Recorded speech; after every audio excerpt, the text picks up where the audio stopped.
इस प्रकार इस ढंग की ठगी के पीछे कुछ कारण भी कार्य करते हैं, जैसे डर, लालच और जल्दबाजी। डर क्या? तो डर में कभी-कभी आप देखते हैं कि पुलिस का फ़ोन आता है या कस्टम से फ़ोन आता है, तो इस तरह के कोई अननोन कॉल आता है किसी प्रशासन से ऐसे, और आपको बताया जाता है कि आपके इस आधार नंबर पे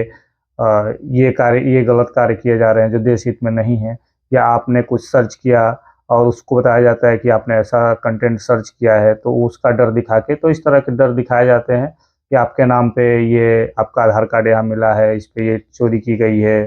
तो इस ढंग की बातें बता के और आपको डराया जाता है और फिर आपसे पैसे माँगे जाते हैं, कितने पैसे आप दे दें जिससे हम को रफ़ा-दफ़ा कर दें, और इस नाम पे आपसे पैसे लिए जाते हैं और बार-बार ऐसा होता रहता है, तो डरे नहीं। दूसरा बात होता है लालच। लालच दिखाया जाता है, जैसे कि आपका लॉटरी लग गया है, आप कोई इनाम जीत गए हैं, उसे पाने के लिए आप रजिस्ट्रेशन कराएँ, रजिस्ट्रेशन शुल्क इतना है, जो ही आप रजिस्ट्रेशन कराते हैं, आपका इनाम प्राइज़ या लॉटरी शुल्क का मूल्य जो है, आपके खाते में या आपको प्राप्त हो जाएगा। तो इस तरह की बातें करके आपसे लालच दिखा के ठगी कर लिया जाता है, फिर वो व्यक्ति गायब हो जाता है। उसके बाद जल्दबाज़ी, वो कोई आपको कॉल करता है या कोई लिंक भेजता है और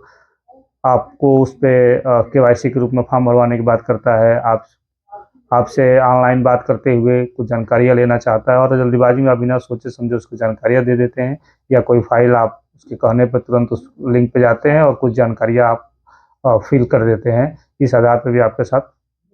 फ्रॉड हो जाता है। तो डरे नहीं, लालच भी ना करें, और यदि कोई बात आती है, कोई इस तरह का फ़ोन आता है, कोई लिंक आता है, कुछ केवाईसी के नाम पे आता है, तो पहले अपने आस-पास किसी से कोई जानकारी ले लें, उसको समझ लें, उसके बाद उसमें कोई कार्रवाई करें। अगर ये डर, लालच और आप उसमें जल्दबाज़ी नहीं करते हैं, तो इस तरह की जो फ्रॉड है, साइबर फ्रॉड, ये आपके साथ होने से बच जाएँगे और आप सुरक्षित रहेंगे। और हाल ही में एक और सूचना मिल रही है कि जो नया वर्ष आने वाला है, इसमें शुभकामना विश करने के नाम पे आपके व्हाट्सएप पे फ़ाइल आएगी, और जो ही आप उसको क्लिक करते हैं, खोलते हैं, आपके सारे डेटा, आपके सारे विवरण, जो आपके बैंक अकाउंट आदि की जानकारियाँ हैं, वो किसी दूसरे के पास चली जाएगी और उसके आधार पे वो आपके साथ फ्रॉड कर सकता है। और यही नहीं, कॉन्टैक्ट में जितने लोग हैं,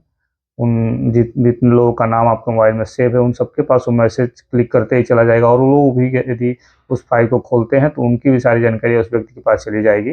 तो इस पे ध्यान दें कि कोई भी अपने सगे-संबंधियों को इस तरह कोई फ़ाइल ही ना भेजे, और कोई इस तरह का फ़ाइल देखे तो उसको क्लिक ना करें। जो भी बात आप शुभकामनाएँ देने हैं, वो लिख कर या बोल के ऐसे करें या कॉल करके करें। इस तरह के फ़ाइलों को क्लिक करने से बचें और अपने आप को साइबर ठगी से सुरक्षित रखें। धन्यवाद।